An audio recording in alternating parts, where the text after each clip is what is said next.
حضرت جعفر طیار کی بیوی تھی اسما بنت امیس، جن سے وہ بیٹا تھا عبداللہ بن جعفر، جو خاوند تھے سیدہ زینب کے، جو مولا علی کی بیٹی، جنہوں نے خطبہ دیا تھا یزید کے دربار میں۔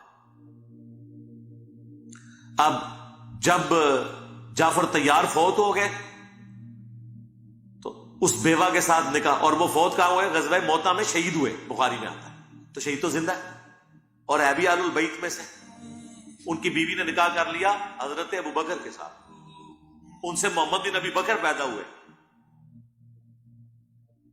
محمد بن ابی بکر کی عمر ہارڈلی 5 سال تھی، حضرت بکر بھی فوت ہو گئے، تو اس بیوہ کے ساتھ پھر نکاح کر لیا مولا علی نے۔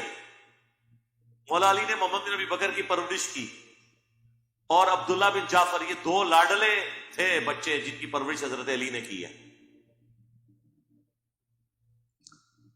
اور اس لیول تک لاڈلے کہ عبداللہ بن جعفر کو تو اپنی بیٹی بھی دے دی زینب، اور محمد بن ابی بکر اس لیول تک لاڈلے کہ جنگ جمل میں وہ حضرت عائشہ کو جا کے سمجھا رہے تھے۔ تو ایک اسما بنت امیس ہے، انہوں نے کتنے مردوں کے ساتھ شادی کی ہے، یکے بعد دیگرے جب فوت ہو گئے ان کے خاوند۔ تو اگر شہید زندہ ہے تو وہ شادی کیوں کرتی جا رہی تھی؟ سب کہانی آپ نے بنائی ہے۔ اور اسی وجہ سے وہ لوگ اکثر، جب ہم سنی تھے نا، یعنی مسلم ہونے سے پہلے، تو ہمارے علماء ہمیں بتایا کرتے تھے کہ جی جو اہل البیت ہے نا، یہ تو حضرت ابو بکر کی اولاد میں سے ہیں۔ ہم بھی پھر کہتے تھے یار پھر یہ شیعہ کو کیا مسئلہ ہے حضرت ابو بکر کے ساتھ؟ وہ تو ہمیں پتہ چلا کہ مسئلہ تو حضرت ابو بکر کے ساتھ ہے ہی نہیں ہے، مسئلہ تو ہے بنو امیہ کے ساتھ۔ اور جب ہمیں بعد میں پتہ چلا کہ یہ حضرت ابو بکر کی کون سی اولاد ہے جس کی اولاد اہل البیت ہے، تو سر وہ اولاد ہے جن کو آل امیہ نے قتل کروایا ہوا ہے۔ یہ حضرت ابو بکر کے ٹکٹ میں مزے کرتے رہے ہیں۔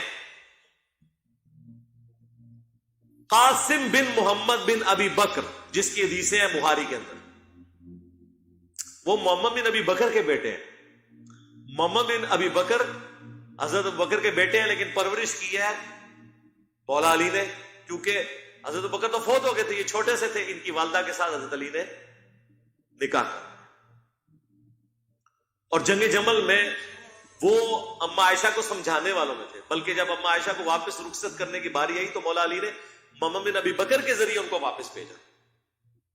دوسرا بیٹا حضرت عبد الرحمن بن ابی بکر، ان کو بھی آل امیہ نے قتل کروایا۔ یہ وہی ہے نا جس نے بخاری میں آتا ہے، جو کھڑا ہو گیا تھا جب وہ مروان خطبہ دے رہا تھا کہ اللہ نے امیر المومنین کو یہ سجایا ہے، وہ امت کے وسیع تر مفاد میں معاویہ ابن ابی سفیان اپنے بیٹے یزید کو خلیفہ بنانا چاہتے ہیں، تو یہ کھڑے ہو گئے، اس نے مخالفت کی۔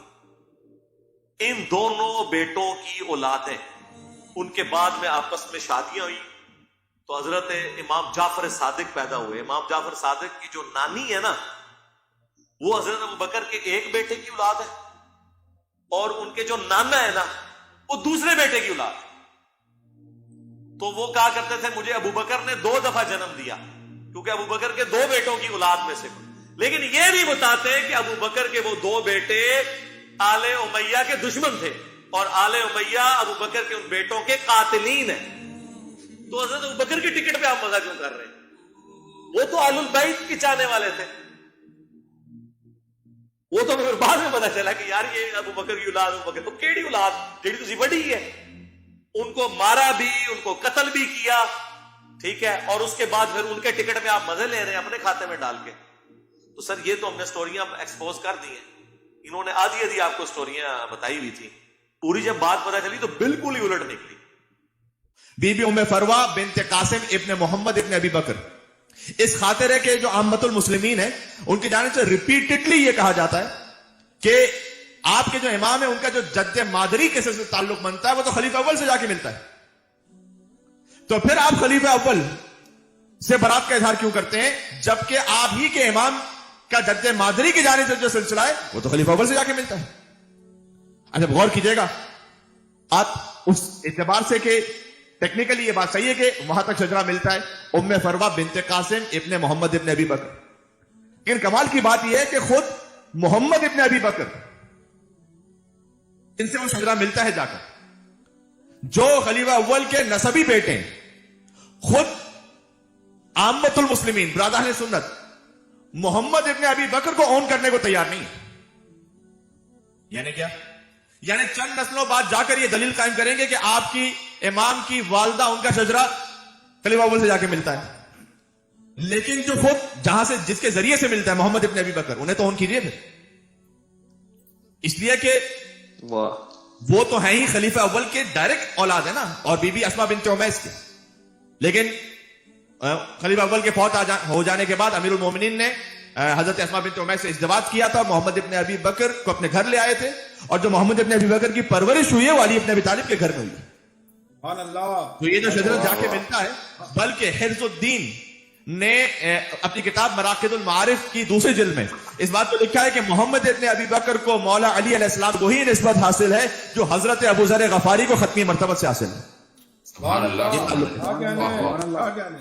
तो जब आप ये कहते हैं कि शजरा मिलता है, तो जाके पूरी तफसील बयान कीजिए कि उसमें हकीकत क्या है। तो हजरत मोहम्मद इब्ने अबी बकर ने तो खुद तीनों खिलाफतों को गस्बी शुमार किया, उनके स्टैंड से बिल्कुल वाज़ेह है, बल्कि जंग जमल में वो अपनी खार के मुकाबले में मौला अली का साथ देने के लिए खड़े हुए। क्या कहने, सुभान अल्लाह, क्या कहने। तो सुभान अल्लाह, अगर ऐसे मुहिब्बे अहले बैत की नस्ल के जिसके इर्द गिर्द तो सब दुश्मन अहले बैत हो, लेकिन उनका अपना वजूद मोहब्बत अली इब्ने अबी तालिब से सरशार और छलक रहा हो, उस मर्द मुजाहिद की नस्ल से अगर कोई बीबी हो तो हक ही है कि अपने जमाने के इमाम की मां करार पाए। अरे वाह वाह वाह, क्या कहने, सुभान अल्लाह, वाह वाह। तो इसकी ये पूरी तफसील है, और इस तफसील का चूंकि ताल्लुक इमाम जाफर सादिक अलैहिस्सलाम से, और इसके लिए यूट्यूब पर क्लिप भी कुछ मौजूद हैं, कुछ मुफ्तियान किराम के, तो मैंने कहा ये वजाहत कर दूं कि आप पूरी तफसील बयान कीजिए कि भाई जो शजरा जाके मिलता है उसमें मोहम्मद इब्ने अबी बकर, और ये कहकर फिर आप खाली क्रेडिट नहीं ले सकते कि खलीफा अव्वल की नस्ल से हैं, बल्कि असल तो ये सोचकर इबरत हासिल कीजिए कि जिस मोहम्मद इब्ने अबी बकर की नस्ल से हैं इमाम जाफर सादिक की वालदा, उन्होंने तो इश्क हैदर कर्रार में अपने बाप ही की खिलाफत को रिजेक्ट कर दिया था। सुभान अल्लाह, सुभान अल्लाह। अब मैं जुमला आपकी खिदमत करने वाला हूं, और रिजेक्ट करने वाले ही को राफिजी कहा जाता है। बाबा सुभान अल्लाह, वाह वाह वाह, क्या कहने, सुभान अल्लाह, क्या कहने। रिजेक्ट करने वाले ही को राफिजी का, जी हम राफिजी हैं, हम रिजेक्ट करते हैं। सुभान अल्लाह, हर वो कि जिसने अहले बैत के हक को गस के हम रिजेक्ट करते हैं। याद रखिएगा बहुत अहम दर्स है हमारे लिए कि आप खुद और यहां बच्चों की तरबियत के एतबार से बाकी जो सारी टेक्निकल चीजें होती हैं और जो अहम बातें हैं हमें माहौल के एतबार से ख्याल रखना है, उनमें जो बेस होती है ना, बुनियाद, कुछ एक होती है बिल्डिंग, उसमें आपको एक जाहिर नजर आ रहा होता है, कुछ उसमें डेकोरेशन की चीजें होती हैं, कुछ उसमें कुछ काम की चीजें होती है, लेकिन एक है बुनियाद स्लैब, जहां पर बुनियाद बहुत ज्यादा इंपॉर्टेंट है। बुनियाद में घुट्टी में मिला दीजिए अपने बच्चों के लिए दो बातें, एक ये कि मासूम 14 के अलावा है नहीं कोई। सुभान अल्लाह, बाबा क्या कहने, क्या कहने, दुनिया की कोई बड़ी से बड़ी हस्ती आ जाए, मासूम 14 है। बेशक, वाह वाह वाह, सलामत रहे, सलामत रहे, सुभान अल्लाह, सलामत रहे जुमला, क्या कहने। कोई आ जाए, मासूम वक्त 14 है, और हमें रिश्तेदारियों को और ताल्लुकात को देखना ही नहीं है। बेशक, जो मासूम अलैहिस्सलाम की मोहब्बत से सरशार है, वो चाहे किसी खानदान का हो, वो हमारे सर का ताज है, और अगर किसी के दिल में जर्रा बराबर भी बोग्ज है या शक व शुबा है, चाहे वो हमारी अपनी महफिल में बैठा हुआ बज़ाहिर जिस्म उसका यहां उसका कोई ताल्लुक नहीं उससे हमारा। बेशक, सुभान अल्लाह, वाह वाह वाह, ये बहुत अहम है। मैं बता रहा हूं आपको, अकायद के मामले में जैसे जैसे हालात बढ़ते जाएंगे बहुत सख्त हालात आने। अहादीस में मफहूम मौजूद है कि इमाम ज़माना अलैहिस्सलाम की सही विलायत पर बाकी रहने वाले बहुत कम रह जाए।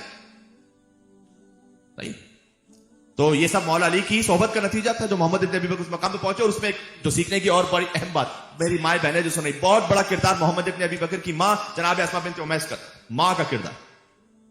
जनाब पयाम आजमी ने इसी मौके के लिए तो कहा था, मां की खिदमतों का जिक्र करते हुए कि अपनी औलाद की तकदीर बदल देती है, अपने औलाद की तकदीर बदल देती है, भाई बाप के खून की तासीर बदल देती है। भाई अल्लाह बाप के खून की तासीर बदल देती। थोड़ा सा ऐसे शबी मामला यजीद के बेटे के साथ भी हुआ।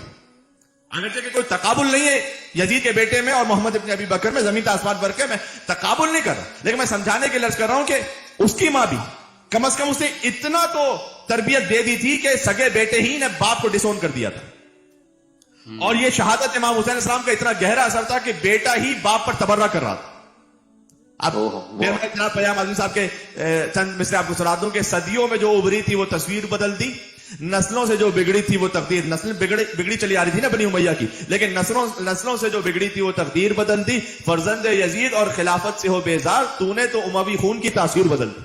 क्या कहने क्या कहने बात भाई मिलकर एक सलवात देते हैं मौला जाफर इब्न मोहम्मद सादिक अलैहिस्सलातु वस्सलाम पर।